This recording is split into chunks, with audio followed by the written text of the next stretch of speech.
രാവിലെ ഉറക്കം എഴുന്നേക്കാൻ ഓരോരുത്തർക്കും ഓരോരോ കാരണങ്ങളുണ്ട്. എനിക്കും ഉണ്ട് കേട്ടോ ഒരു ചെറിയ കാരണം. ചെറിയതല്ല, ഇച്ചിരി വലിയ കാരണം തന്നെയാണ്. ഞാൻ ഉണ്ടാക്കുന്നത് ഈ ഫുഡും കാത്ത് ഒരാളെൻ്റെ വീടിൻ്റെ ഡോറിൻ്റെ ഫ്രണ്ടിൽ തന്നെ കാണുമെന്ന് എനിക്ക് ഓർമ്മയുള്ളതുകൊണ്ടാണ് കേട്ടോ ഞാൻ രാവിലെ എഴുന്നേക്കുന്നത്. ഈ ഒരു കുഞ്ഞാളാട്ടോ അത്, ഓറിയോ, എൻ്റെ കുഞ്ഞു പെറ്റാട്ടോ. അപ്പം ആളെന്നെയും കാത്തിരുന്ന് ഫുഡൊക്കെ കഴിക്കാൻ വേണ്ടി നോക്കിയിരിക്കും കേട്ടോ. അവൻ്റെ ഫുഡ് കട്ട് തിന്നായിരിക്കുന്ന കാക്കകളെ നിങ്ങൾ ഈ കാണുന്നത്.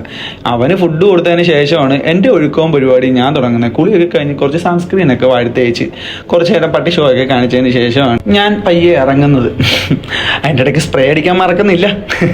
അതൊക്കെ അടിച്ച് ഞാൻ ഇറങ്ങുമ്പോഴത്തേക്കും വിഷമിച്ച് ഇതേ ഗേറ്റിൻ്റെ അവിടെ വന്ന് ഓറിയോ ഇരിക്കും കേട്ടോ. ഓറിയൊക്കെ ഒരു ടാറ്റയൊക്കെ കൊടുത്ത് പയ്യെ കുറച്ച് നടന്നതിന് ശേഷമാണ് ബസ് സ്റ്റോപ്പിലേക്ക് ഞാൻ എത്തുന്നത്. കുറേ കാഴ്ചകളൊക്കെ ഉണ്ട് കേട്ടോ, നല്ല രസമുണ്ട് രാവിലെ ഇറങ്ങി നടക്കാൻ. അങ്ങനെ ബസ്സൊക്കെ കയറി കോട്ടയത്ത് എത്തുമ്പോഴത്തേക്ക് ഒരു ടൈം ആവും. അങ്ങനെ കോട്ടയത്തെത്തി നമ്മുടെ കടയിലെത്തി ശേഷമാണ് എൻ്റെ ഒരു ദിവസം രാവിലെ തുടങ്ങുന്നത്. അപ്പോൾ എൻ്റെ ഓറിയോന് എൻ്റെ ഒരു ദിവസം നിങ്ങൾക്ക് ഇഷ്ടപ്പെട്ടിട്ടുണ്ടെങ്കിൽ